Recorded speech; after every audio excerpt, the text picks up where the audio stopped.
So guys, ang magandang hapon na naman po tayo. So tayo ay mag-start na naman sa ating work. Tuloy pa rin ang ating panggabi ngayon.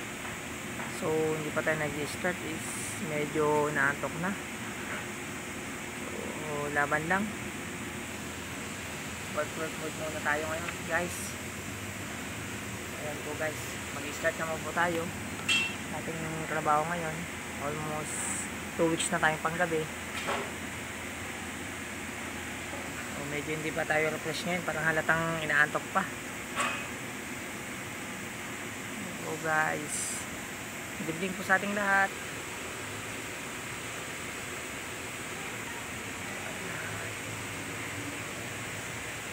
Ayan po guys, maya mag-start na po tayo sa ating work.